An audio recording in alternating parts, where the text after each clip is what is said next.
दोस्तों welcome to study point. मैं सौरभ शुक्ला। दोस्तों इस वीडियो में बात करने वाले हैं जो बिहार में मैट्रिक की परीक्षाएं हो रही हैं उसके बारे में। दोस्तों देखिए, कल जो है आपका अंग्रेजी का परीक्षा जो शांतिपूर्ण ढंग से हो चुका है और जो है आपका 22 फरवरी को जो है हिंदी का परीक्षा होने वाला है मैट्रिक में। तो दोस्तों हिंदी की तैयारी कैसे करें, हिंदी में कौन कौन से प्रश्न कौन कौन से टॉपिक से आने वाले, पूरी बात करने वाले हैं। तो अगर आप एग्जाम देने वाले हैं तो वीडियो को जरूर देखिएगा। इसके अलावा दोस्तों एक महत्वपूर्ण खबर ये है कि जो आपका सामाजिक विज्ञान का पेपर जो है कैंसिल हुआ था वो कब होगा, इसके बारे में भी हम बात करने वाले हैं। तो वीडियो बहुत ही महत्वपूर्ण है। तो देखिए, सबसे पहले अगर हम खबर देखें तो यहाँ पर लिखा हुआ है, आज का दोस्तों ये न्यूज़ है प्रभात खबर पटना में, कि शांतिपूर्ण रही अंग्रेजी की परीक्षा, कल हिंदी का जो है पेपर होने वाला है। तो हिंदी के पेपर का दोस्तों जो है कैसे कैसे होगा ये जरूर देखिएगा। तो लिखा कि बिहार विद्यालय परीक्षा समिति की मैट्रिक की परीक्षा शनिवार को शांतिपूर्ण रही। चौथे दिन राज्य के सभी परीक्षा केंद्रों पर दोनों पालियों में अंग्रेजी विषय की परीक्षा हुई। पटना जिला के 74 परीक्षा केंद्रों पर जो है दोनों पालियों में करीब 70,000 परीक्षार्थी जो है शामिल हुए थे। अगर हम वहीं बात करेंगे सिवान की, तो देखिए लिखा है कि सिवान के 3 परीक्षा केंद्रों पर परीक्षा स्थगित हो गई थी। सिवान में तीन केंद्र ऐसे थे जहां पर परीक्षा कैंसिल किया गया। लिखा है कि बोर्ड अध्यक्ष आनंद किशोर ने बताया कि सिवान डीएम की रिपोर्ट महाराजगंज अनुमंडल के अंतर्गत 3 परीक्षा केंद्रों ANUS महिला college Maharajganj, SB high school Maharajganj एवं उमाशंकर हाई स्कूल महाराजगंज की प्रथम पाली की जो परीक्षा है रद्द कर दी गई है। यह परीक्षा अब 9 मार्च को प्रथम पाली में जो है होगी। तो यानी कि 3 केंद्र पर परीक्षा रद्द की गई है और यह अब 9 मार्च को पहली पाली में होगी। अध्यक्ष के मुताबिक सेंट्रल बैंक महाराज के गंज के स्ट्रांग रूम का ताला तकनीकी गड़बड़ी के कारण नहीं खुल सका। इस कारण प्रथम पाली के अंग्रेजी विषय के प्रश्न पत्र जो है निकासी समय पर जो है इसकी जो है समय पर निकासी नहीं हो पाई। इसको देखते हुए परीक्षा स्थगित करनी पड़ी। अगर हम अब बात करिए अगला एग्जाम कौन सा है, तो देखिए लिखा कि अगली परीक्षा सोमवार को होने वाली है हिंदी की। अगली परीक्षा सोमवार को आयोजित की जाएगी। इसमें मातृभाषा की परीक्षा के तहत हिंदी, उर्दू, बांग्ला तथा मैथिली विषयों की परीक्षा पूर्वाह्न 9:30 बजे से अपराह्न 12:45 बजे तक आयोजित की जाएगी। इसी प्रकार द्वितीय पाली में भी मातृभाषा विषय की परीक्षा के तहत हिंदी, उर्दू, बांग्ला तथा मैथिली विषयों की परीक्षा जो है 1:45 से 5 बजे तक जो है आयोजित की जाएगी। तो ये देखिए आपका हो गया। अब दोस्तों बात करते हैं कि आपका हिंदी में कौन कौन से टॉपिक इंपॉर्टेंट रहेंगे, आपका जो है सिलेबस बहुत ज़रूरी है। तो देखिए यहाँ पर साफ साफ लिखा हुआ है, जो हिंदुस्तान की तरफ से जो टेली काउंसलिंग जो है आयोजित की गई थी उसमें जो है शिक्षकों द्वारा सलाह दी गई है कि जो आपका निबंध लिखा जाएगा, निबंध जो कि आपका 10 नंबर का होता है, बहुत ही महत्वपूर्ण है। जो निबंध 10 नंबर का होता है इसको लिखने में किसी बात को दोहराए नहीं। ये जो है यहाँ पर सुझाव दिया गया कि एक ही बात को बार बार रिपीट नहीं करना है आपको। तो देखिए यहाँ पर स्पष्ट रूप से लिखा हुआ है कि मैट्रिक परीक्षा में हिंदी विषय में सबसे अधिक जो है 10 अंक के निबंध पूछे जाते हैं।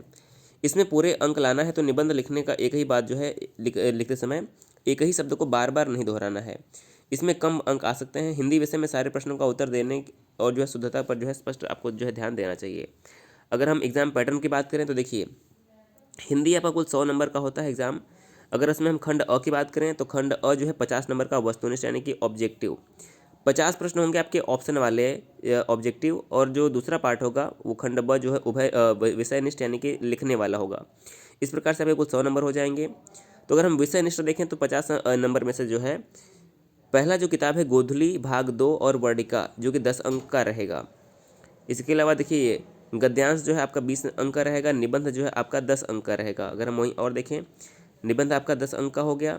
इसके बाद अगर हम देखें तो पत्र लेखन जो है आपका 5 अंक का आएगा और लघुत्तरी प्रश्न जो है 10 अंक के रहेंगे। अगर वहीं हम अंतिम में देखें तो देखिए निबंध 10 नंबर का, पत्र लेखन संवाद 5 नंबर का, लघुत्तरी 10 नंबर का और दीर्घोत्तरी जो है आपका 5 नंबर से प्रश्न पूछा जाएगा। अगर हम निबंध के टॉपिक देखेंगे कि किस टॉपिक से निबंध पूछा जाएगा, तो पहला टॉपिक दिया गया है मेरे प्रिय कवि। आप इसमें किसी भी कवि के बारे में लिख सकते हैं, जैसे तुलसीदास, किसी भी सूरदास, जयशंकर प्रसाद, किसी के बारे में आपको याद हो उनके बारे में आप यहाँ पर लिख सकते हैं। लेखक, शिक्षक और खेल ये टॉपिक है। इसके अलावा पर्व में आपका होली, दुर्गा पूजा, ईद, स्वतंत्रता दिवस आदि हो सकता है। सामाजिक समस्या की बात करें तो इसमें दहेज प्रथा, गरीबी, बेरोजगारी, भ्रष्टाचार, आतंकवाद, इसमें सामाजिक समस्या में कोरोना पर भी आ सकता है। तो कोरोना भी इसमें आपका जो है टॉपिक रहेगा। स्त्री शिक्षा हो गया। इसके अलावा अन्य विषय में अनुशासन हो जाएगा, राष्ट्रीय एकता, आत्मनिर्भर भारत, पौधरोपण, ये सभी जो है इंपॉर्टेंट रहेंगे। इसके अलावा वर्षा ऋतु पर भी जो है प्रश्न आपका पूछा जा सकता है, यानी कि निबंध लिखने को आ सकता है। अब बात करते हैं कि जो आपकी सामाजिक विज्ञान की परीक्षा कैंसिल हुई थी, अब ये दोबारा कब होने वाली। देखिए यहाँ पर आप देख सकते हैं कि लिखा है बिहार बोर्ड की मैट्रिक की सामाजिक विज्ञान की परीक्षा अब 8 मार्च को होगी।